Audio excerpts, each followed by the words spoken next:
Continuando o quarto capítulo da primeira parte de Memórias de um Suicida, Teócrito estava se apresentando a Jerônimo, fez pequena pausa, alongando os belos olhos pela amplidão nevoenta que se divisava através das janelas e prosseguiu enternecido. Deseja rever seus filhos, Jerônimo? É justo, meu amigo.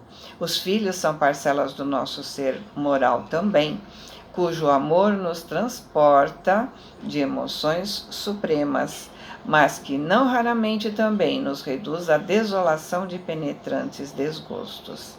Compreendo suas ânsias veementes de pai amoroso, pois sei que amou seus filhos com sinceridade e desprendimento. Sei da crueldade das suas dúvidas atuais, afastado daqueles entes queridos que lá ficaram no porto, órfãos de sua direção e de seu amparo. Como você, eu também fui pai e também amei Jerônimo.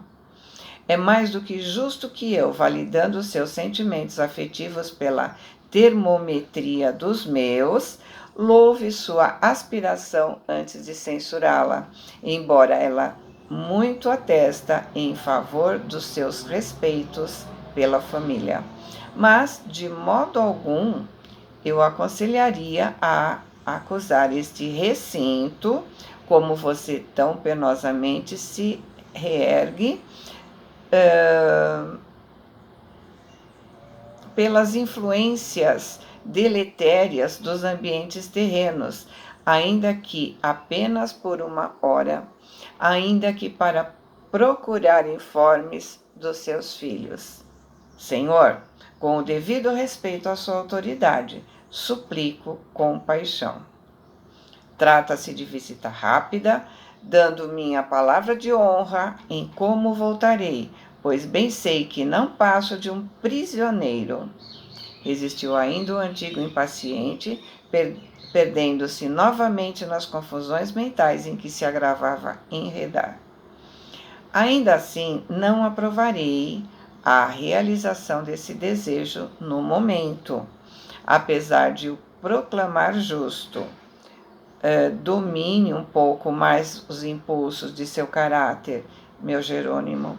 Aprende a dominar emoções, a reter ansiedades, tornando-as em aspirações equilibradas sob a proteção santa da esperança. Lembre-se de que foram tais impulsos desequilibrados, ricos na irresignação, na impaciência e no disparate do senso, que o arremessaram à violência do suicídio. Verá sim seus filhos, porém, a seu próprio benefício, peço que concordem em adiar o projeto em mira para daqui a alguns poucos meses, quando estiver bem mais preparado para enfrentar as consequências que se precipitaram após seu desordenado gesto. Concorda, Jerônimo, em se submeter ao tratamento conveniente ao seu estado, ao qual seus companheiros se submetem de boa mente, confiando nos servidores leais que desejam socorrer a todos vocês e com amor e desprendimento. Cede ao convite para a reunião de hoje à noite, porque dela receberá imensos benefícios, ao passo que uma visita à terra neste momento, o contato com a família, nas precárias condições em que se encontra, estariam em oposição aos planos suaves já elaborados para o conduzir à tão necessária organização de suas forças. Mas eu não adquiriria serenidade para nenhum projeto futuro enquanto não obtivesse as desejadas informações, Senhor. O Deus do céu, Margaridinha, minha caçula, que lá ficou com 7 anos, tão loira e tão linda, já se lembrou de apelar para a grandeza paternal do Senhor Todo-Poderoso, a fim de obter valor para a resignação de uma espera muito prudente, que seria coroada de êxitos? Queremos o seu bem-estar, Jerônimo. Nosso desejo é o encaminhar a situação que forneça trégua para a sua reabilitação que se impõe. Volte-se para Maria de Nazaré, sob cujos cuidados foi acolhido. É preciso que tenha boa vontade para se levar ao bem. Pratique a prece, procure comungar com as vibrações superiores, capazes de o animarem a empreendimentos redentores. É indispensável que o faça por livre e espontânea vontade, porque nem poderemos o obrigar a fazê-lo, nem poderíamos fazê-lo por você. Renuncie a esse projeto contraproducente e confie em nossos bons desejos de auxílio e proteção à sua pessoa. Mas o ex-comerciante do porto era inacessível. O caráter rebelde e violento, que, num sinal de voluntariedade sinistra, preferiu a morte de ter que lutar, impondo-se à adversidade até corrigi-la e vencê-la, não compreendendo a sublime caridade que recebia, respondeu impaciente: Confiarei, Senhor, irmão Teócrito. Viverei me arrastando aos pés de todos vocês, se for necessário. Mas depois de rever os meus entes caros e me inteirar das razões por que me abandonaram, ressarcindo de algum modo estas saudades que me despedaçam. Cumprindo seu dever de conselheiro, Teócrito compreendeu que seria inútil insistir. Contemplou o pupilo desfeito em lágrimas e murmurou tristemente, enquanto Romeu abanava a cabeça, penalizado. Afirma a grande verdade, pobre irmão. Sim, só depois. Só depois encontrará o caminho da reabilitação. Há índoles que só os duros dardos da dor serão bastante poderosos para corrigir, encaminhando-as para o dever. Ainda não sofreu o suficiente para se lembrar de que descende de um Pai todo misericordioso. Deixou-se estar alguns instantes pensativo e continuou. Poderíamos evitar esse incidente, impedir a visita e punir sua atitude tomada. Assiste-nos para tanto autoridade e permissão, mas é ainda demasiadamente materializado, padecendo, portanto, muitos prejuízos terrenos para que possa nos compreender. Aliás, nossos métodos persuasivos e não dominadores seriam incompatíveis com uma proibição intransigente, por mais harmonizados com a razão. Mas consultarei nossos instrutores do templo, como é dever em dilemas como o que acabou de criar. Concentrou-se firmemente, retirando-se para compartimento secreto ao lado do gabinete de consultas. Comunicou-se telepaticamente com a direção-geral do Instituto, que pairava de cantão do templo, e após curto espaço de tempo voltou, dando a nota final. Nossos orientadores maiores permitem sua liberdade de ação. Embora uma entidade nas suas condições não possa desfrutar a liberdade natural ao espírito livre dos obstáculos carnais, não poderá também ser violentado por nós a deveres que o repugnariam. Visitará seus entes queridos na terra. Portanto, irá a Portugal, à cidade do Porto, onde residia, a Lisboa, tal como deseja. E como a ternura paternal do Criador leva a extrair, muitas vezes, de um ato imprudente ou condenável, exemplificação salutar para o próprio delinquente ou para o seu observador, estou certo de que sua inconsequência nem será estéril para você mesmo, nem deixará de avolumar profundas advertências para quantos de boa vontade dela tomarem conhecimento. Porém, atente no seguinte, meu caro, é que, deixando de aceitar nossos conselhos e se colocando contra os regulamentos deste instituto, cometerá falta cujas consequências recairão sobre você mesmo. Essa visita será realizada sob sua exclusiva responsabilidade. Não existe permissão para ela É o seu livre-arbítrio que a impõe. Se os descontentamentos daí consequentes desviarem das suas capacidades para o sofrimento, dirigirá as queixas contra si mesmo, porque nossos esforços só se aplicam em dulcificar infortúnios e evitá-los quando desnecessários. Por isso mesmo, deixamos de fornecer as desejadas notícias pelos meios de que dispomos, pois a verdade é que não havia necessidade de se afastar daqui a fim de obtê-las. Voltou-se para o assistente e prosseguiu. Preparam-no para que siga. Satisfaçam os seus caprichos sociais terrenos, porque bem cedo se aborrecerá da terra. Que o deixem agir como deseja. A lição será amarga, mas dará oportunidade à mais rápida compreensão e, consequentemente, progresso. Fez-se pausa na sequência da reprodução dos acontecimentos. Grande ansiedade nos surpreendeu, ao passo que censurávamos o companheiro pela displicência com que se comportou. Concordamos em atribuir à má educação de Jerônimo o desrespeito manifesto aos regulamentos da nobre instituição, no que fomos recebidos pelos servidores presentes. Certamente, a boa educação social auxilia muito a adaptação aos ambientes espirituais, porém, ela não representa tudo. Os sentimentos depurados, o estado mental harmonizado, a princípios elevados, as boas qualidades de caráter e de coração, produzindo a boa educação moral, é que formam o elemento primordial para uma prometedora situação do além-túmulo, desde que um suicídio não venha anular tal possibilidade. Os diretores dessa casa não poderiam fornecer as notícias solicitadas sem que o enfermo se arriscasse a uma viagem de graves consequências para o seu estado geral? Inquiri curioso.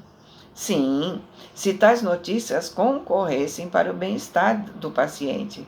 Aliás, em regra geral, convém à entidade, nas suas condições, absterem-se de quaisquer choques ou emoções que alimentem o estado de excitação em que se encontrem. Notícias da Terra jamais confortarão alguns de nós que pertencemos à espiritualidade. No caso presente, torna-se evidente o desejo da administração da casa de encobrir ao pobre enfermo algo que o ferirá profundamente, sem necessidade. Se se submetesse de boa vontade aos regulamentos protetores, a realidade que presenciará dentro de pouco viria ao tempo em que estivesse suficientemente preparado para enfrentá-la, o que evitaria choques muito dolorosos. Porém, sendo insubordinado, se coloca em situação melindrosa, razão por que ele foi entregue às próprias inconsequências, as quais farão com violência o trabalho educativo que seus conselheiros efetuariam suave e amorosamente em torno dele. Porém, eis que voltávamos a observar movimentação na luminosidade do receptor de imagens. E então o que se passou exorbitou tanto a nossa expectativa que passamos a sofrer com o desventurado Jerônimo os dramáticos sucedidos com a sua família desenrolados depois da sua morte. O assistente Romeu providenciou ordens para o departamento da vigília, ao qual se achavam afetos todos os serviços exteriores da colônia. Oliver de Guzman, seu diretor zeloso, apelou para a seção de relações externas no sentido de serem fornecidos 2 guardas vigilantes de competência comprovada, a fim de acompanharem o visitante à terra, pois não seria admissível abandonar aos perigos de tal excursão um pupilo da Legião dos Servos de Maria, ainda inexperiente e fraco. Ramiro de Guzman se apresentaram, no qual reconhecemos o chefe das expedições que visitavam o Vale Sinistro, sob cuja responsabilidade de lá também saímos, e outro cujo nome ignorávamos, ambos também envergando a já popular indumentária dos iniciados orientais. Começávamos a compreender que, nesse instituto modelar, os postos avançados de mais grave responsabilidade, as tarefas melindrosas que exigissem maior soma de energia, vontade, saber e virtudes, estavam a cargo dessas personagens atraentes e belas, a quem descortinamos desde os primeiros dias altas qualidades morais e intelectuais. Às ordens de Oliver, foi preparada expedição condigna, na qual não faltou nem mesmo a guarda de milicianos. No entanto, transformação sensível se operou nas atitudes do pobre Jerônimo.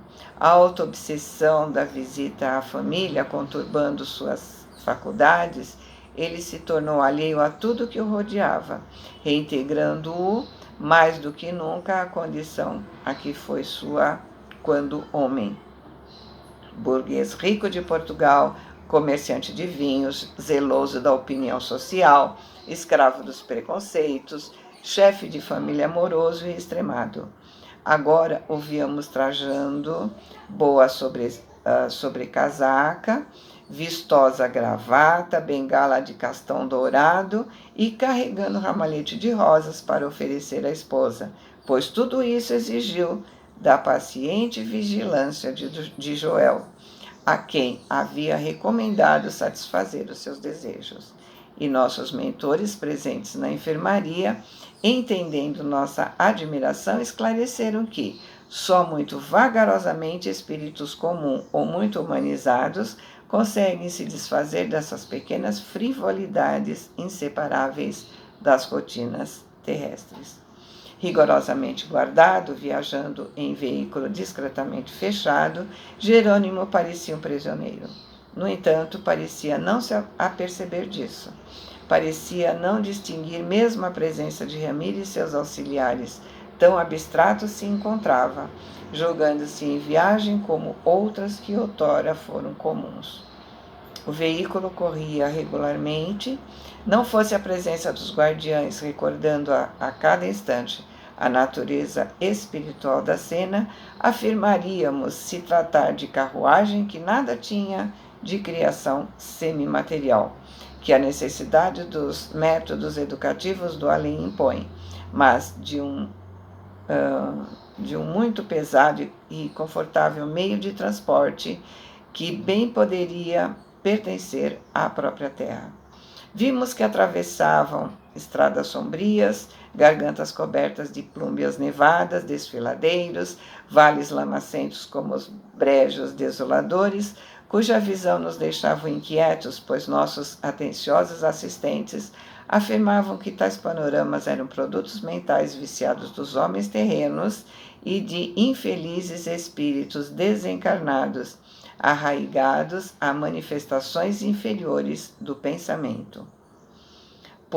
Porém, os viajantes atingiam agrupamentos como aldeias miseráveis habitadas por entidades pertencentes aos planos ínfimos do invisível, bandoleiros e bando de criminosos desencarnados, os quais investiam sobre a carruagem, maldosos e enraivecidos, como desejando atacá-las, por adivinharem no seu interior criaturas mais felizes do que elas próprias.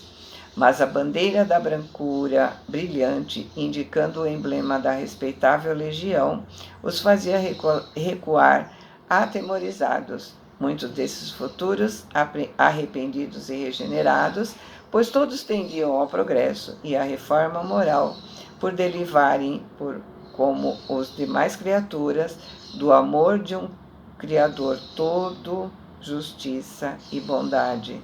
Se descobriam como se homenageassem o nome respeitável evocado pela bandeira, ainda conservando o hábito, tão comum na terra, do chapéu à cabeça, enquanto outros se afastavam em gritos e lágrimas, proferindo blasfêmias e maldições, causando-nos pasmo e comiseração. E o carro prosseguia sempre, sem que os seus ocupantes se dirigissem a nenhum deles, certos de que não soou ainda para seus corações endurecidos no mal o momento de serem socorridos para voluntariamente pensarem na própria reabilitação. De súbito, brando uníssono, apesar de discreto, exalou de nossos peitos como soluço de saudade enternecedora, vibrando docemente pela enfermaria. Portugal, pátria venerada, Portugal. Oh meu Deus! Lisboa, o tejo formoso e altivo, o porto de tão gratas recordações.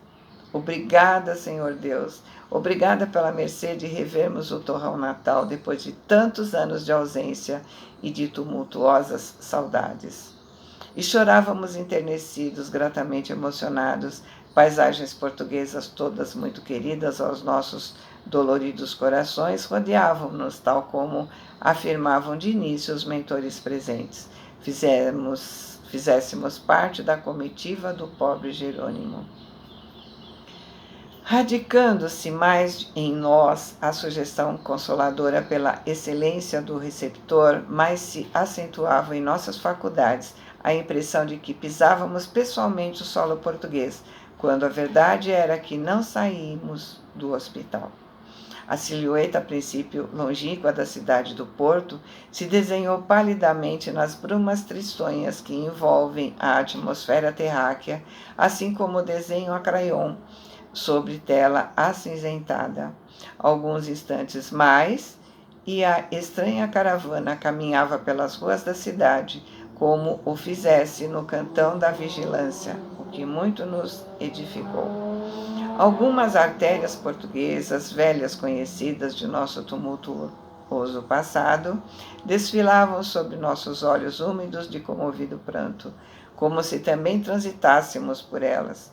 Jerônimo, agitadíssimo, pressentindo a realidade daquilo que ominosas angústias segredavam ao seu senso e que apenas a insânia do pavor ao inevitável teimava inutilmente acobertar, parou à frente de uma residência de boa aparência, com jardins e sacadas, subindo precipitadamente a escadaria, enquanto os tutelares se predispunham caridosamente à espera.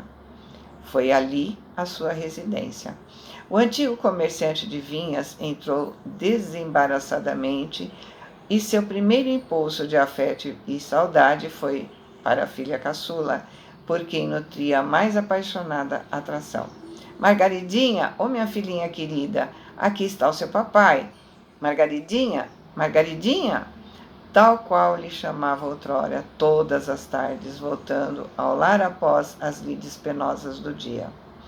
Mas ninguém acudia aos seus amorosos apelos, apenas a indiferença, a solidão decepcionante em redor, predizendo desgraça, porventura ainda mais rijas do que as suportadas por seu coração até ali, enquanto nas profundezas sentimentais de sua alma, atormentada por múltiplos dissabores, estouravam desoladoramente os brados amorosos mais inúteis do seu carinho de pai e correspondidos agora pela mimosa criança já afastada daquele local que lhe foi tão querido.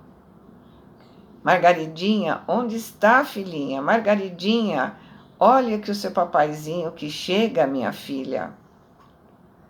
Procurou por toda a casa. No entanto, parecia que haviam desaparecido de sob a luz do sol todos aqueles pedaços sacrossantos de sua alma que ali deixou,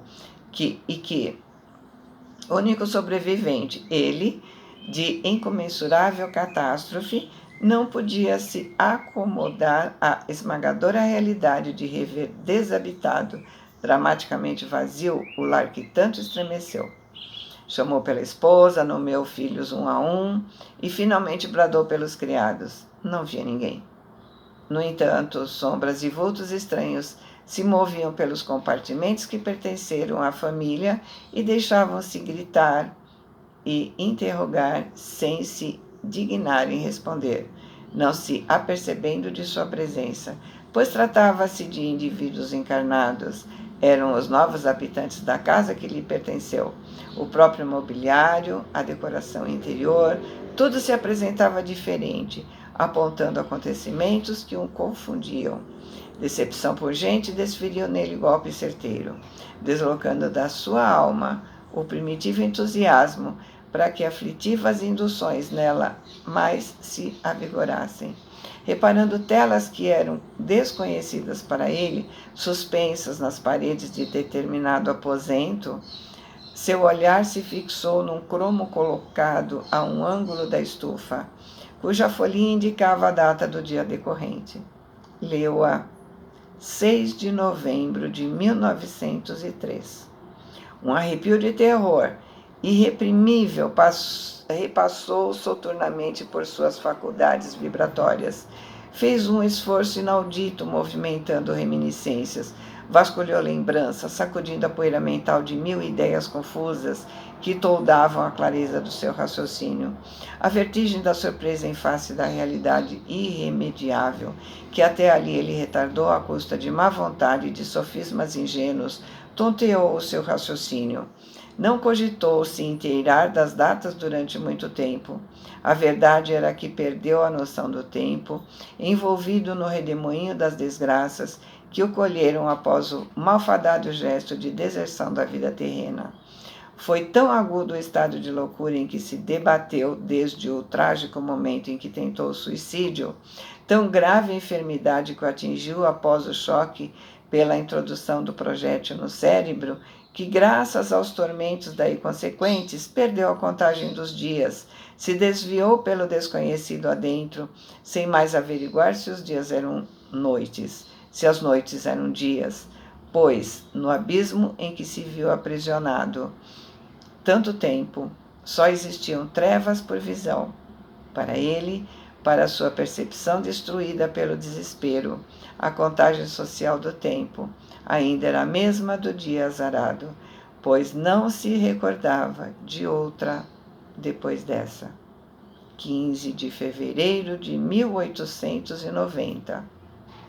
Mas eis que a folhinha à sua frente, indiferente, mas expressiva, servindo a uma grandiosa causa, revelava ao mártir que esteve ausente da sua casa durante 13 anos. Se atirou para a rua em correria, batido e apavorado frente ao choque do passado, de encontro à realidade do presente, a mente inflamada por inalienável desconsolo. Perguntaria o paradeiro da família aos vizinhos, que se mudou de certo em sua ausência. Porém, os lanceiros à porta cruzaram as armas, formaram barreira intransponível, interceptando a sua fuga impensada e o obrigando a se refugiar no interior do carro. Aos protestos impressionantes do infeliz, inconformado com a prisão em que se reconhecia, curiosos e vagabundos do plano invisível o acudiram, espíritos ainda hominizados nas camadas depressoras da terra. Entre chacotas, vaias e gargalhadas, o atormentavam em indiscriminações e censuras, ao passo que esclareciam o que aconteceu àquele a quem procurava.